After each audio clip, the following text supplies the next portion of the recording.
मेरे प्यारे देशवासियों, आज देश का युवा रात रात भर जाग कर पढ़ रहा है। कोई माँ अपने गहने बेच रही है तो कोई पिता मजदूरी करके कोचिंग की फीस भर रहा है। कोई स्टूडेंट अपनी जवानी दांव पर लगाकर एग्जाम की तैयारी कर रहा है दोस्तों।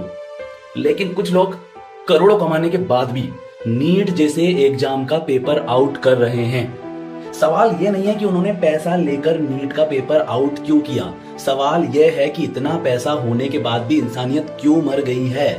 जब पेट भूखा होता है तो इंसान रोटी चुराता है, लेकिन जब तिजोरी भरी होने के बाद भी कोई देश का भविष्य चुराने लगे तो समझ लो मामला सिर्फ लालच का नहीं, ये एक मानसिक बीमारी बन चुकी है लोगों की। आज बीमारी गरीबी नहीं है दोस्तों, बीमारी है कभी न संतुष्ट होने वाला लालच। जिस देश में टीचर बनने के एग्जाम तक बिकने लगे हैं, वहां आने वाली पीढ़ी क्या सीखेगी दोस्तों।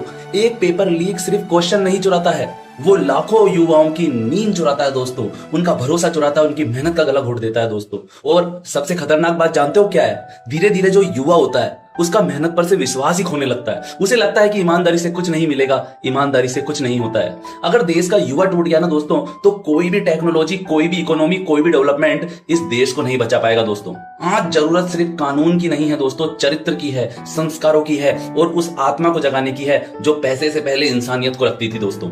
याद रखो, करोड़ों कमाकर भी अगर किसी की बद्दुआ खरीद ली तो वो कमाई नहीं, देश के भविष्य पर लगा हुआ कलंक है भाइयों। मेरे प्यारे देशवासियों, आज लाखों बच्चे नीट, आरएस और बड़ी बड़ी नौकरियों के एग्जाम की तैयारी में दिन रात लगे हुए हैं। वह अपनी खुशियां भूल जाते हैं, दोस्तों को भूल जाते हैं, त्योहार को भूल जाते हैं। यहां तक कि अगर घर में दादा दादी, नाना नानी बीमार पड़ जाए, यहां तक कि अगर किसी अपने की मौत तक हो जाए तो कई बार उनसे मिलने भी नहीं जा पाते हैं, क्योंकि बेचारे दिन रात तैयारी करते रहते हैं। कोई कोटा होता है तो कोई जयपुर होता है तो कोई दिल्ली होता है तो कोई महाराष्ट्र होता है। कुछ बच्चे खुद बीमार हो जाते हैं बेचारे तैयारी कर करके, लेकिन फिर भी पढ़ते रहते हैं, क्योंकि उन्हें अपने माँ बाप, उन्हें अपने घर वालों के सपने पूरे करने होते हैं दोस्तों। कोई पिता मजदूर होता है, कोई माँ अपने गहने बेचकर फीस भरती है, किसी के घर में बीमारी चल रही है दोस्तों, किसी के माँ बाप कैंसर जैसी बीमारी से लड़ रहे हैं दोस्तों। इतने दर्द और संघर्ष के बीच एक स्टूडेंट अपनी पूरी जिंदगी दांव पर लगाकर पूरी लगन, मेहनत और ईमानदारी के साथ में तैयारी करता है दोस्तों। लेकिन फिर भी कुछ लोग पैसों के लालच में पेपर लीक कर डालते हैं दोस्तों। मेरे हिसाब से पेपर लीक सिर्फ एक अपराध नहीं है, ये लाखों मेहनती गरीब स्टूडेंट के भविष्य की हत्या है दोस्तों। बलात्कारी किसी एक इंसान के शरीर को चोट पहुंचाता है, लेकिन पेपर लीक करने वाला लाखों परिवार की उम्मीदें तोड़ देता है दोस्तों। वो सिर्फ एक एग्जाम खराब नहीं करता है, वो किसी की माँ की नींद छीन लेता है दोस्तों, किसी के पिता की मेहनत को मिटा देता है दोस्तों, किसी स्टूडेंट की मानसिक शांति को खत्म कर देता है दोस्तों। कई बच्चों की जिंदगी तक बर्बाद हो जाती है दोस्तों। इसलिए मेरे हिसाब से पेपर लीक करने वालों के खिलाफ इतना कठोर कानून होना चाहिए कि कोई दोबारा ऐसा करने की हिम्मत ना करे दोस्तों।